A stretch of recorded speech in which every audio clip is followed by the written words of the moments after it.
Donc, les djinns ou ceux qui vivent dans le monde de l'envers, ce sont des êtres invisibles dont l'existence même est reconnue par le Coran. Fait froid en France, guys, fait froid.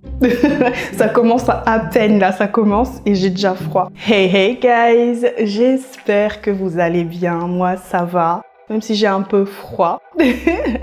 Je tiens à m'excuser pour mon absence de la semaine dernière, enfin de dimanche dernier, mais j'avais besoin de temps pour vous préparer cette vidéo. Sans plus tarder, générique. Et on va entrer dans le vif du sujet, guys, parce qu'on a beaucoup de choses à faire aujourd'hui. Il y a beaucoup de choses à voir dans ces séries de vidéos.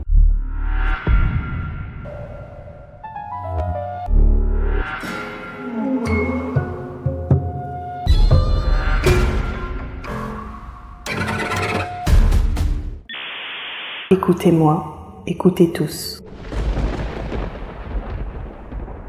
Guys, avant de commencer, tout d'abord, disclaimer, c'est hyper important parce que, je sais pas, je vois venir déjà certaines personnes qui vont prendre à mal ce qui va se dire ici. Il y a rien de mauvais, hein, je vous assure. Mais c'est juste que je ne suis pas ici pour dénigrer les croyances des uns et des autres. Et je vous demanderai de faire la même chose dans les commentaires. Restez bienveillants, restez respectueux. Je ne suis pas ici pour froisser une quelconque communauté religieuse, surtout les musulmans. Je ne suis pas ici pour ça. Je tiens aussi également dans mon disclaimer d'ailleurs à vous prévenir que je ne suis ni théologienne, ni anthropologue, ni philosophe, ni spécialiste. J'ai fouillé, j'ai trouvé et je vais juste vous exposer les faits, c'est-à-dire les travaux de recherche, les résultats de ce que j'ai trouvé. Je ne prétends pas détenir ici la vérité absolue. Je tiens à ce que vous le reteniez parce qu'il y a des gens qui ne comprennent pas. Ce n'est pas pour vous rabaisser, mais écoutez bien la vidéo jusqu'à la fin avant de vous faire une idée. Et puis à chacun d'avoir son propre interprétation de ce qui va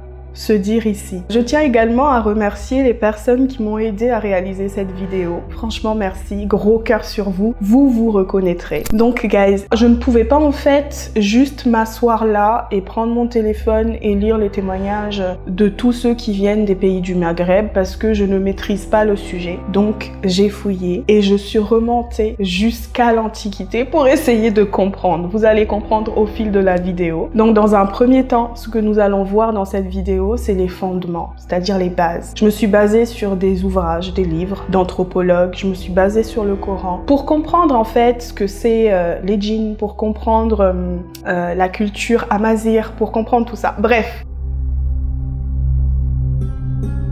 Avant l'arrivée de l'islam au 7e siècle, l'Afrique du Nord était peuplée par ce qu'on appelle les Berbères. Donc les Berbères, ou plutôt les Amazirs,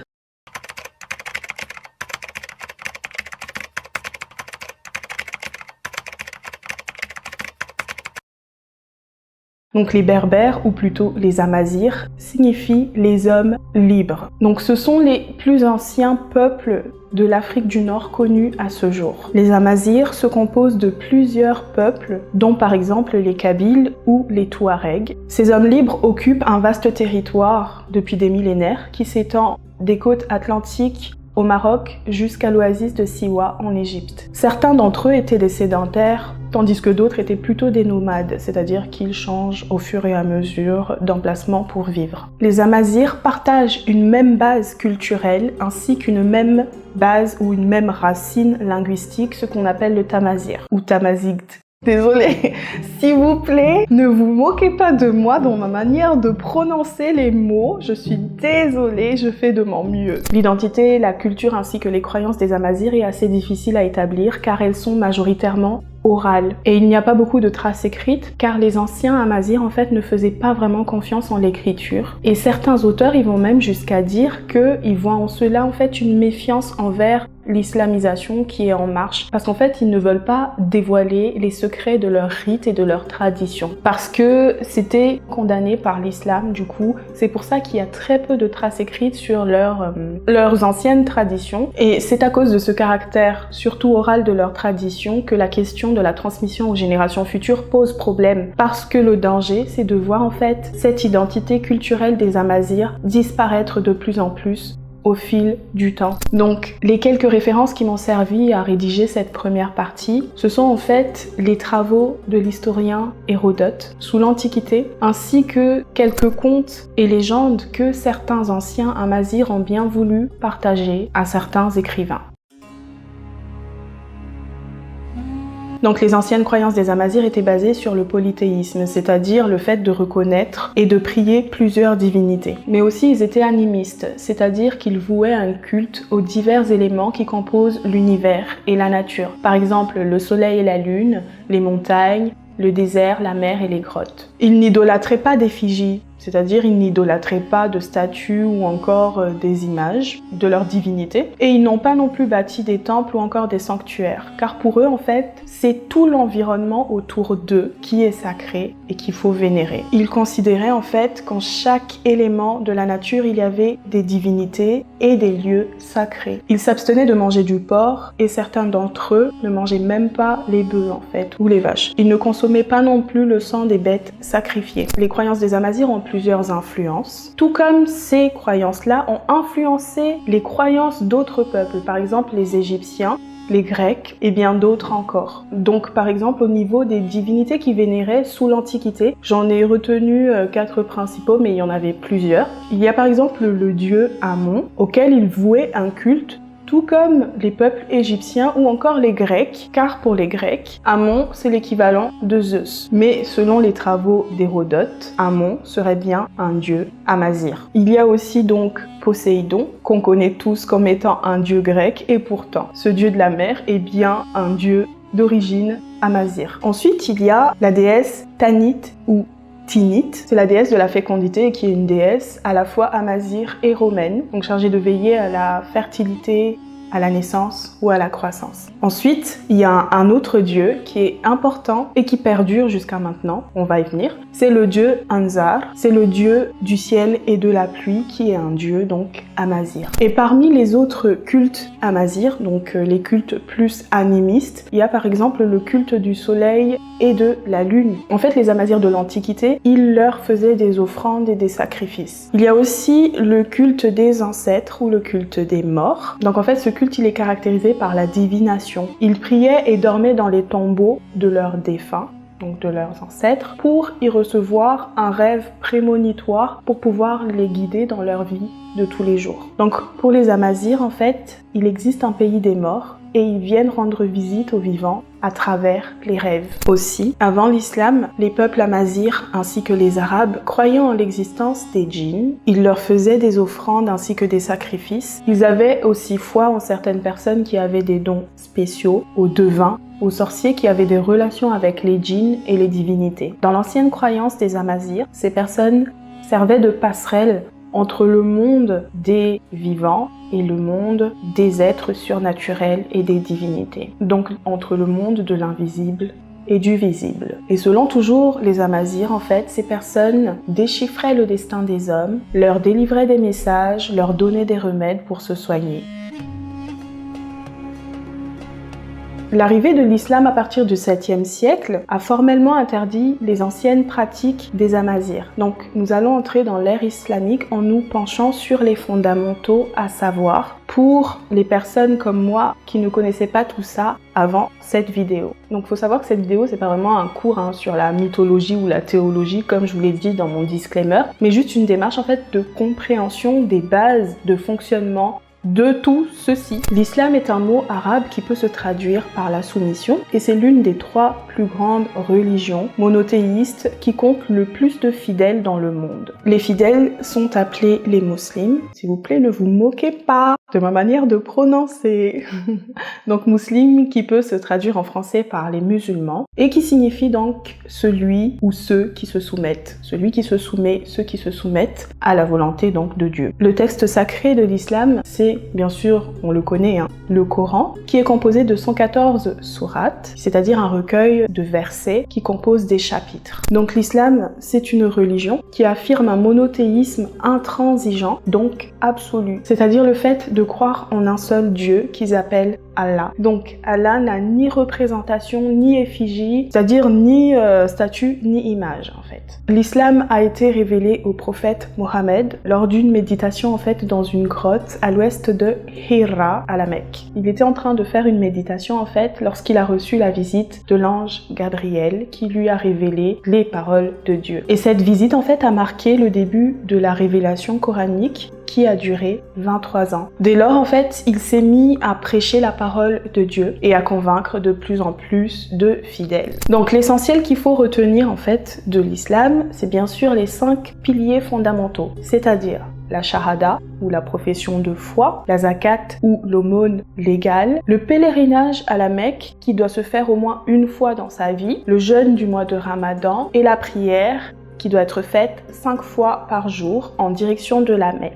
Et à la mort du prophète, en fait, proclamé comme étant le dernier prophète de Dieu, il va y avoir une division au sein de l'islam. Donc il y aura plusieurs courants religieux, mais nous allons retenir que les 2 principaux. Le premier, c'est le sunnisme. C'est un courant qui rassemble de nos jours plus de 80% des musulmans dans le monde. Et ensuite, il y a le chiisme qui représente 10 à 13% des musulmans, surtout en Iran et en Irak. Et la cause en fait de cette division en plusieurs courants est liée au choix du nouveau guide politique et spirituel des musulmans. Donc pour les sunnites en fait, de l'époque en tout cas, ce rôle revenait à l'un de ses plus fidèles compagnons qui était selon eux légitime, c'est Abu Bakr. Et pour les chiites en fait, ce rôle il devait revenir à son cousin et son gendre Ali, qui selon eux, en fait, grâce au lien du sang, ils bénéficiaient directement de la baraka, ou ce qu'on appelle la bénédiction de Dieu. Et bien sûr, il y a d'autres courants avec plusieurs encore ramifications et sous-ramifications, mais dans ce qui va suivre, en fait, vous allez le comprendre,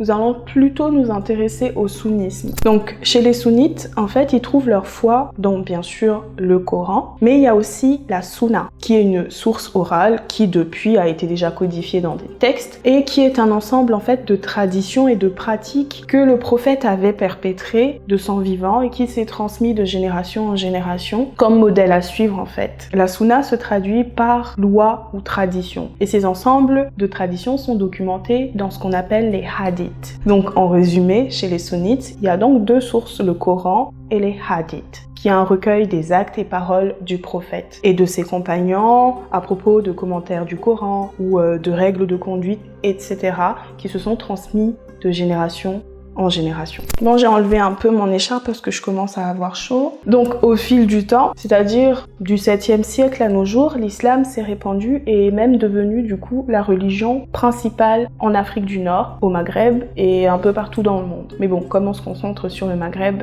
voilà pourquoi je dis ça. Donc, l'arabisation, tant au niveau culturel que linguistique, s'est opérée, ce qui a fait de la langue arabe la principale langue la plus parlée. On dénombre aujourd'hui plus de 150 millions d'arabophones rien que sur le continent africain. Mais dans le cas du Maghreb, il y a quelques variations de dialectes d'un pays à l'autre. Et en deuxième position, il y a bien sûr les langues amazighes, dont les dialectes varient aussi d'une région à l'autre. Il faut savoir aussi que même si l'islam s'est bien établi au Maghreb, il existe aussi des amazighes juifs ou chrétiens, mais qui sont un peu plus minoritaires. Nous allons nous concentrer maintenant sur les traditions des amazighes de nos jours. La question est de savoir si les vestiges des anciennes croyances et traditions des amazighes persistent encore de nos jours. Déjà, il faut savoir que la plupart des amazighes sont de tradition clanique, c'est-à-dire qu'ils se réunissent sous forme de clans, partagent les mêmes valeurs et les mêmes traditions. Donc il semblerait que même lorsqu'ils ont bien intégré, bien adopté les différentes religions monothéistes et principalement donc l'islam, les amazighes, ils ont su les adapter à leur mode de vie. Donc les croyances antérieures, comme les rites animistes, ou la vénération de saints locaux, c'est-à-dire des lieux sacrés ou des personnages sacrés, semblent ne pas avoir complètement disparu. Souvenez-vous que précédemment, quand j'ai abordé la question des croyances qui existaient durant l'Antiquité, les amazighes, ils ne vénéraient pas d'effigie, donc pas de statues, pas d'images, pas de photos, et ils n'avaient non plus aucun temple. Mais il y a une exception. Certains amazighes, jusqu'à aujourd'hui, vouent un culte au dieu Anzar, donc le dieu du ciel et de la pluie. Donc le rite qui est encore voué aujourd'hui au dieu Anzar, c'est le culte du Tislit en Anzar. Je suis désolée encore une fois de la prononciation, mais bon. Donc ça veut dire la fiancée d'Anzar. Donc la légende raconte qu'un jour le dieu Anzar était tombé fou amoureux d'une belle jeune femme qui avait pour habitude de se baigner dans la rivière je vais lire parce que je saurais pas le prononcer celui-là. L'Oued Sebaou dans le Djourdjoura dans la région de Kabylie. Et donc le dieu Anzar était aveuglé par la beauté de cette belle jeune femme et il lui fit alors la cour. Mais la jeune femme ne s'était pas laissée faire. C'est alors que Anzar, fou de colère, a décidé en fait d'assécher les eaux de la rivière. La jeune femme a pris peur et elle a accepté ses avances. Et les eaux de la rivière sont revenues. Donc depuis ce jour, selon la légende, les Amazirs célèbrent le culte d'Anzar si la sécheresse perdure et que la saison des pluies tarde à venir. Donc si avant les femmes se réunissaient autour d'une belle jeune femme parée de ses plus beaux habits et de ses bijoux les plus magnifiques, aujourd'hui en fait elles sont autour d'une poupée et elles vont chanter la chanson d'Anzar.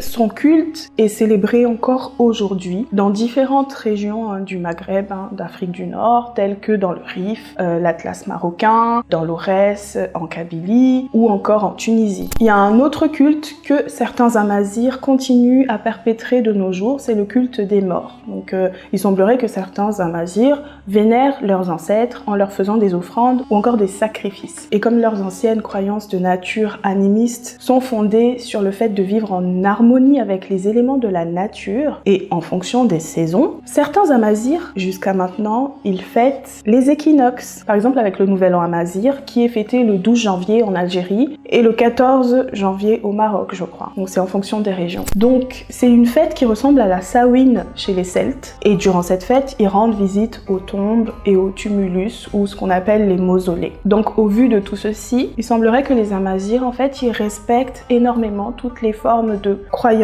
et de religion qu'ils ont su conjuguer entre eux. Concernant maintenant plus précisément leurs pratiques spirituelles, il faut aborder la question du soufisme et du culte des saints. Donc, qu'est-ce que le soufisme? En fait, le soufisme, si vous voulez, c'est le courant ésotérique de l'islam. Ésotérique, caché, spirituel. Donc c'est un ensemble en fait d'enseignements et de pratiques mystiques réservées à des initiés. Le but du soufisme en fait c'est de se purifier l'âme, de se rapprocher le plus possible du Créateur, de Dieu, de Allah, tout en s'éloignant en fait des biens matériels. Et il y a même certains soufis qui s'isolent du reste du monde pour mener leur quête du rapprochement et de l'amour de Dieu. Les soufis, ce sont les pratiquants donc du soufisme, se réunissent en confrérie et une confrérie qui a à sa tête un guide ou un maître spirituel. Il y a une sorte en fait de hiérarchie ou d'étapes, tout comme chez les moines bouddhistes. Ils ont des règles et des rituels dans leur quête destinés à se rapprocher le plus de Dieu et dans leur quête de l'amour de Dieu. La règle ultime en fait, c'est d'être bien sûr musulman et de maîtriser les textes sacrés par cœur du Coran et des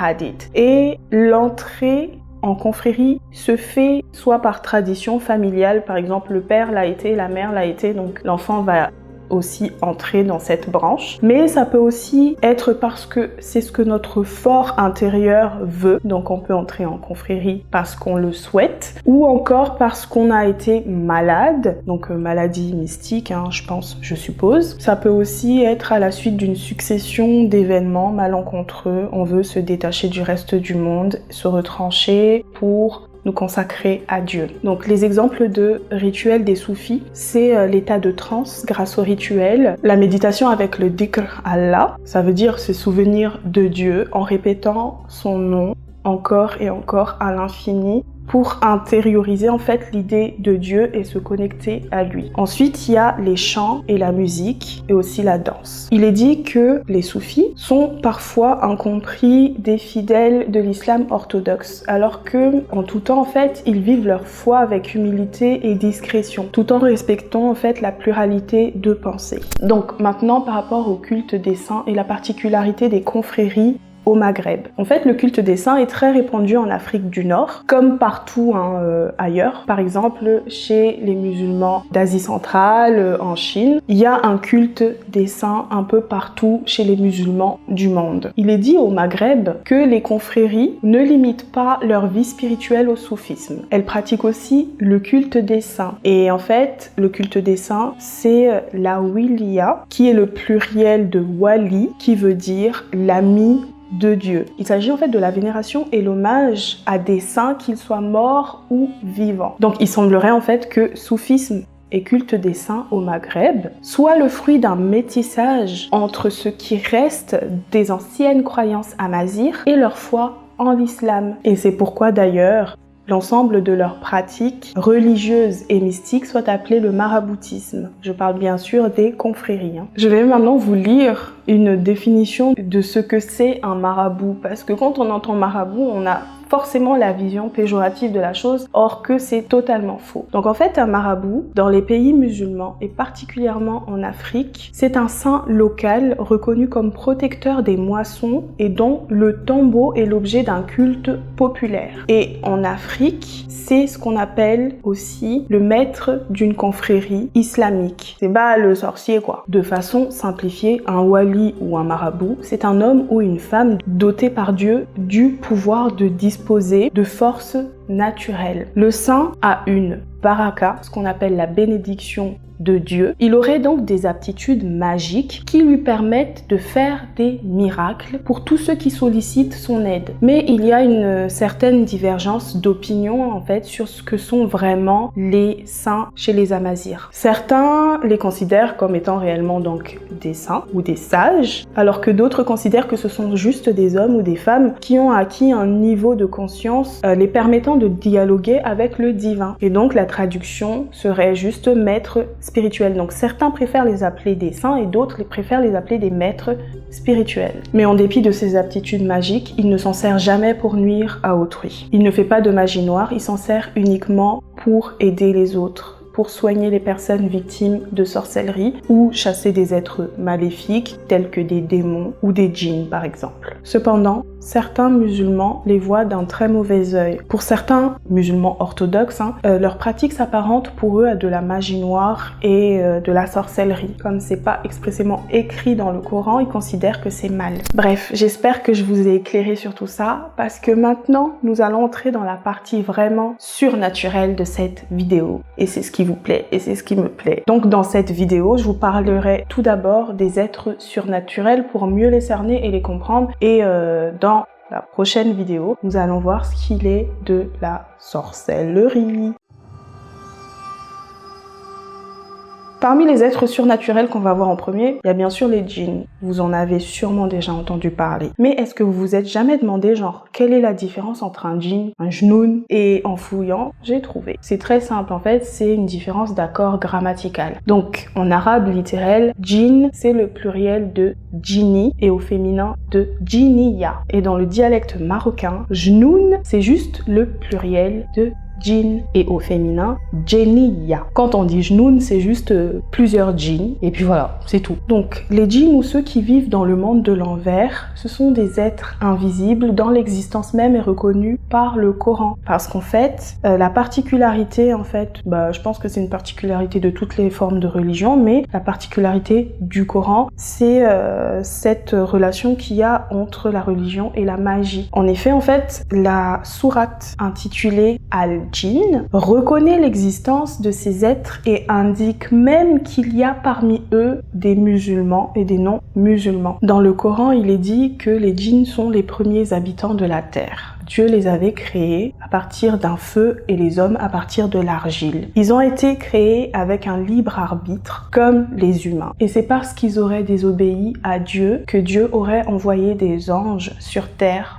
pour les chasser. Ils furent donc exilés dans le monde de l'envers, mais la croyance qui prédomine, c'est que les djinns partageraient la terre avec les humains, c'est-à-dire qu'ils sont parmi nous. Mais bien avant l'arrivée de l'islam, ces êtres existaient déjà et faisaient même l'objet d'un culte. Certains les vénéraient et certains, en fait, tiraient leur pouvoir, entre guillemets, sorcellaire, je dirais, des djinns. L'appellation djinn, c'est juste un terme générique, en fait. C'est une appellation globale de ces êtres. Mais il existe différentes sortes de djinns. Ils ont chacun leur mode de vie. Ils sont dotés de pouvoirs spirituels et mentaux. Et il semble qu'ils peuvent être bons comme mauvais, tout comme les humains. Donc, comme je vous le disais, il y a plusieurs catégories de djinns et je vais vous en citer 2 et un cas particulier. Tout d'abord, il y a les sylphes. Ce sont ceux qui vivent dans les airs et qui ont la capacité donc de voler. Il y a les marides ou les maritains qui vivent plutôt près des eaux. Et il y a les ifrites ou djinns de feu qui vivent sous terre. Ce ne sont pas vraiment des vrais djinns en fait. Apparemment, ce sont des hybrides, c'est-à-dire qu'ils sont mi-démons, mi-djinns, et ces derniers seraient les plus dangereux. Certains d'entre eux prendraient même un malin plaisir à torturer les humains, à les posséder ou à les faire peur en fait, en faisant apparaître par exemple un tourbillon ou une tempête de sable ou ce genre de truc. Maintenant sur leurs capacités, en fait les djinns seraient des métamorphes, c'est-à-dire qu'ils peuvent voilà quoi, changer de forme comme ils veulent. Enfin, ils peuvent prendre la forme physique, végétale ou animale. Et ils auraient sûrement d'autres capacités. Mais en tout cas, lorsqu'ils ne sont pas dans le monde de l'envers, ils aiment vivre dans des endroits désertés par les humains. Ils se tiennent près des sources, dans les forêts, dans les déserts, les grottes, dans les puits, qui peut aussi servir de point de communication avec le monde de l'envers, les puits et les grottes. Il est aussi dit qu'ils peuvent se trouver dans des endroits impurs, tels que les toilettes ou les égouts. Si en général ils sont invisibles, s'ils peuvent se rendre invisibles, certains ont fait le choix de vivre parmi nous, sans qu'on le sache. Vous savez même pas, peut-être votre voisin c'est un djinn. Ils se noient dans la masse, ils peuvent incarner soit dans le corps d'un humain, soit dans le corps d'un animal. Et les djinns sont sexués, c'est-à-dire qu'il y a des djinns masculins et féminins. Et ils s'accouplent entre eux, ils peuvent se reproduire entre eux. Et ils peuvent aussi s'accoupler avec les humains. Et il y a un auteur, je me souviens plus du nom, je vous mettrai, mais qui précise qu'en fait, à chaque fois qu'un enfant humain naît dans notre monde, il y a 9 ou 10 bébés djinns qui naissent dans leur monde. Donc ils sont intelligents et dotés d'une âme, donc comme les humains. Ils peuvent être bons ou foncièrement mauvais, voire même très mauvais. Ils peuvent être musulmans, ils peuvent être de confession juive, ils peuvent être chrétiens ou autres. Et parmi ceux qui se transforment en animaux, par exemple, certains jouent le rôle de gardiens ou de protecteurs, tels que le chat, ou alors le bélier, le serpent, la grenouille, etc. Il est dit que certains travailleraient même avec les humains en échange d'offrandes ou de sacrifices, ou non, juste parce qu'ils veulent travailler avec les humains, pour soigner des gens en fait de leur mal, de leur maladie, tandis que d'autres sont contraints ou retenus de force par les humains pour leur pouvoir afin de servir de sombres desseins. Par exemple, ils leur envoient posséder d'autres êtres humains. Genre des humains somme à des djinns de posséder d'autres humains parce qu'ils ne les aiment pas, par exemple. Ah oui, j'ai oublié de vous dire, ouais, la lumière, elle est en train de charger, c'est pour ça elle a disparu, c'est pas un djinn qui l'a fait disparaître. Je remettrai la lumière au cours de la vidéo. On continue. Mais en général, les djinns, ils sont considérés par les humains comme des êtres malfaisants, maléfiques, qui attaquent les humains et provoquent des maladies graves, difficiles à guérir, telles que la paralysie, l'épilepsie, la déformation du visage, la folie, etc. Et grâce à l'une des nombreux écrivains qui m'ont permis d'écrire ce script et les autres, et c'est celle qui va m'aider vraiment à écrire la partie 2 de cette vidéo, j'ai trouvé donc un passage qui explique la perception des Marocains à propos des djinns, parce que c'est un livre, en tout cas l'étude de ce livre a été faite au Maroc. Je suis désolée pour les autres régions, j'ai cherché, j'ai pas trouvé. Mais déjà on a ça. Guys, je vous conseille vivement de lire ce bouquin. Il est tellement riche. Donc c'est le livre Surnaturel et Société de Saadia Radi, qui est une anthropologue et chercheuse. Et dans ce livre, en fait, qui parle spécifiquement de la sorcellerie au Maghreb, elle a une autre approche, en fait. Car en général, on dit que ce sont toujours les femmes, les sorcières, ce sont toujours les femmes qui sont accusées de pratiquer la sorcellerie, mais aussi que le surnaturel et toutes ces pratiques sont le domaine du monde traditionnel, c'est-à-dire des campagnards, c'est un domaine folklorique. Et dans ce livre, elle démontre que la réalité est complètement différente, que peu importe dans quelle classe tu te trouves, que tu sois riche ou pauvre, si un jour tu as recours à la sorcellerie, voilà quoi, ça se fait. Donc allez lire ce livre, je vous le mets en barre de description pour tous ceux qui adorent tout ce qui tourne autour du monde mystique et tout ça, de la sorcellerie, vous allez kiffer. Donc tout ceci étant dit, maintenant, voyons la perception qu'ont les Marocains des djinns. Selon les observations et les témoignages qu'elle a recueillis dans la ville de Khénifra au Maroc, déjà, ils évitent de prononcer directement le mot djinn, comme je suis en train de le prononcer, car ça passe pour une provocation. Je vous provoque pas. Et je fais ma vidéo, je vous provoque pas. Désolée. Donc, comme je disais, déjà, ils évitent de prononcer directement le mot djinn car ça passe pour une sorte de provocation. C'était comme si on les appelait. Je vous appelle pas. À la place, en fait, ils ont d'autres manières de les désigner que je vais vous lire. Donc, ils peuvent les désigner comme étant... C'est une capture d'écran que j'ai fait d'un passage du livre. Hein. Donc, amis de Dieu, les propriétaires du lieu, c'est un parallèle avec Madagascar parce que nous aussi, on dit Tumpuntan et ce sont les propriétaires des lieux. Souvenez-vous, dans ma vidéo sur les sortilèges de Madagascar, j'en ai parlé. Ceux qu'on ne nomme pas, ça je sais pas pourquoi bizarrement, ça me rappelle un peu celui dont on ne doit pas prononcer le nom, Papa Voldy. Pour ceux qui aiment Harry Potter. Au nom de Dieu, nos seigneurs, les gens de Dieu, les vents, ceux à qui on appartient, les musulmans. Aussi, il y a une autre perception en fait des Marocains, des djinns, c'est que comme ils peuvent se manifester sous différentes formes, notamment la forme animale, ils évitent en fait de frapper les animaux, surtout la nuit, au cas où c'est pas un vrai chat. Peut-être que c'est un djinn, donc ils ne les frappent pas. Mais ils peuvent aussi donc se manifester sous la forme humaine, hein, mais avec des pattes de chèvre, comme Aïcha Kandisha en fait, selon la légende au Maroc, hein, et peut-être aussi au Maghreb. Dites-moi en commentaire si tout le Maghreb est au courant de cette légende. Aïcha Kandisha, qui est une djinniya ou une djinniya, elle se promène la nuit en prenant l'aspect d'une femme hyper séduisante, magnifique, pour rassasier du coup son appétit sexuel, mais elle a des pattes de chèvre. Et il y a un parallèle avec la légende des Antilles de la diablesse, qui a aussi des pattes de chèvre. Donc les hommes, quand vous sortez la nuit et qu'il y a une femme hyper magnifique,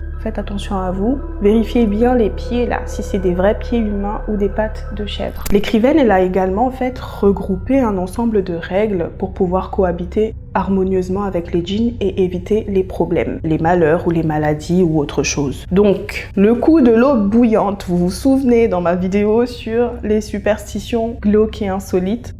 Maintenant, je comprends mieux. En fait, là-bas, ils évitent de verser de l'eau bouillante par terre ou dans les toilettes ou dans l'évier de la cuisine pour ne pas brûler les djinns qui habitent là. Vous jetez l'eau bouillante là dehors, alors que y a un bébé djinn ou je sais pas moi là qui est assis et tout en train de jouer, il ramasse de l'eau bouillante sur la tête. Et après, la mère, la maman djinn, elle est en colère et elle te gifle. Donc il faut faire attention à l'eau bouillante. Maintenant, j'ai compris. Donc l'autre règle, c'est de ne pas dormir ou de s'asseoir sur le seuil de la porte d'entrée ou à l'entrée d'une chambre parce que ces lieux-là, en fait, les appartiennent. L'autre règle, c'est de sacrifier un animal à l'entrée de la nouvelle maison qu'on a acquise ou louée. Ne pas laisser un bébé seul car la djinniya, qu'on appelle la mère des enfants, risque de les rendre malades ou laids. Il faut éviter de fréquenter la nuit les points d'eau, les endroits déserts ou encore les montagnes inhabitées car là vous pourrez contrarier des djinns. Vous pourrez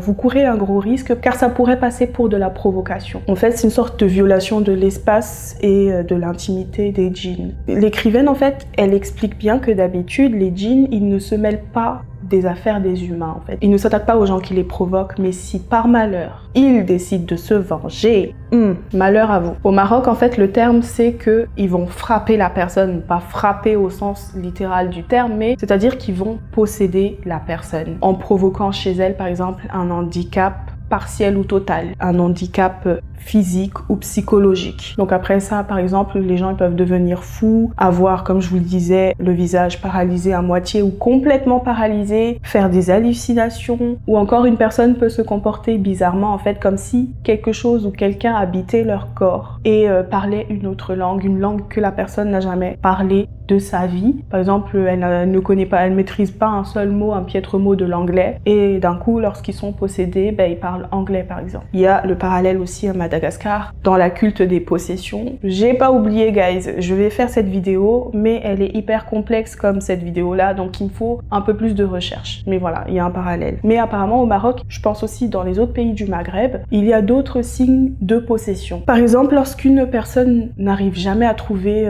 de mari ou de femme, ne se marie jamais, ou au contraire qui se marie toujours et toujours et toujours, qui change de mari ou de femme comme il changerait de culotte, là ça voudrait dire en fait qu'ils ont un djinn ou une djinniya ou djinniya amoureuse. Et il y a aussi un parallèle avec Madagascar. Bon, il y a plein de parallèles, c'est fou quand même, hein. Ouais, bref, je continue. Et pour se guérir de cette possession, il faut faire ce qu'on appelle la ruqya ou une soirée de transe. La ruqya, c'est séance d'exorcisme. Et la personne, pour ça, elle doit être emmenée soit chez un imam, soit chez un fqi. Je sais pas si ça se dit comme ça, guys. Un fqi, en fait, c'est un personnage ancien de la société marocaine qui connaît le Coran et les hadiths par cœur. C'est une sorte en fait de maître d'école coranique qui, grâce à ses connaissances et à ses capacités, pratique la ruqya ou les exorcismes. Ensuite, il y a le taleb, chez qui on peut aussi emmener la victime d'une possession. Le taleb, en fait, il couvre des activités beaucoup plus larges, beaucoup plus étendues, et il n'est pas reconnu officiellement par l'islam car il possède des aptitudes ou des grandes connaissances en magie, en bien ou en mal. Soit on peut aussi emmener la victime chez une voyante ou ce qu'on appelle les chouafat, il me semble. Mais guys, je reviendrai plus tard sur tout ça dans la prochaine vidéo. Mais avant de conclure, il y a une distinction à faire entre le shaitan ou Satan et les djinns, parce que ce sont deux entités complètement différentes. Aussi, comme les humains, les djinns peuvent mourir. Ils ne sont pas immortels, ils ne sont pas éternels. Ils sont soumis aussi au jugement dernier comme les êtres humains. Enfin, parmi les êtres surnaturels, il y a aussi les ghouls ou les ghilan ou gilan au pluriel. Les ogres. Ils viennent aussi du monde de l'envers comme les djinns, et lorsqu'ils sont sur Terre, ils vivent dans des endroits retranchés, isolés du reste des êtres humains, dans les forêts ou dans les grottes. Ils aiment égarer les voyageurs en fait pour les dévorer. Et selon un écrivain qui s'appelle Camp Fabré ou Camp Fabreur, certains démonologues pensent que les ghouls ont pu évoluer vers les djinns ou les ifrites. C'est pour ça que je vous en parle en fait. C'est que les ghouls sont devenus des ifrites ou des djinns, les mauvais quoi. Donc à travers tous ces éléments qu'on a abordés, guys, on peut voir que les anciennes rites et croyances des Amazirs perdurent encore de nos jours. Certains ont été islamisés, par exemple l'existence des djinns, parce que les djinns existaient bien avant l'arrivée de l'islam, mais ça a été reconnu dans le Coran. Le prophète y croyait et il est même dit qu'il a parlé avec certains d'entre eux. Un autre exemple en fait qui marque la subsistance de ces anciennes croyances, c'est bien sûr l'équinoxe, le nouvel an amazir ou le nouvel an berbère. C'est le Yenayer, qui est célébré soit le 12 soit le 14 en fonction des régions dans les pays du Maghreb, a été reconnu officiellement. Par exemple, en Algérie où le Yenayer est célébré le 12 janvier, c'est devenu, et ça a été reconnu donc officiellement, un jour de fête nationale chômée et payée. Donc voilà guys pour cette première partie. La vidéo a été longue mais elle a été riche en informations et j'espère que vous avez appris des choses comme moi j'ai appris plein de choses en réalisant cette première vidéo et en réalisant tous les scripts que j'ai fait en fait, et c'est juste incroyable, c'est fascinant. Moi tout ça, ça me fascine, donc je suis contente d'avoir fait ces recherches et j'espère que ça vous a plu. Je n'aurai pas d'avis à donner en fait dans cette cette partie parce que c'est assez complet et puis j'ai pas donné mon avis en fait parce que là j'expose les faits. Juste que franchement, les Amazirs et même les musulmans, vous avez des croyances trop géniaux. C'est fascinant. Enfin, moi ça me fascine en tout cas. Et donc voilà guys, j'espère que ça vous a plu. Si c'est le cas, n'hésitez surtout pas à me le faire savoir en commentaire. Commentez en masse, likez en masse, explosez-moi ça pour que les gens découvrent la chaîne. Abonnez-vous, donnez-moi de la force. Franchement, j'ai galéré à rédiger tout ça, donc pour une fois, je vous demande, guys, venez me soutenir sur Instagram pour me faire plaisir et likez pour me faire plaisir aussi parce que j'ai pas dormi, hein. J'ai pas dormi pour vous réaliser cette vidéo. J'ai rédigé des scripts de 15 pages chacun pour vous réaliser cette vidéo. Bref, guys, je vous fais plein de bisous. Et je vous retrouve dimanche prochain pour la suite, parce que la suite, vous n'êtes pas prêts. D'ici là, prenez soin de vous, guys. Fermez vos portes et vos volets. Et je dirais pas ne faites confiance à personne cette fois-ci, mais ne jetez pas de l'eau bouillante la nuit, dehors ou dans les toilettes, ok? Et ne faites confiance à personne. Mouah. Ciao, ciao!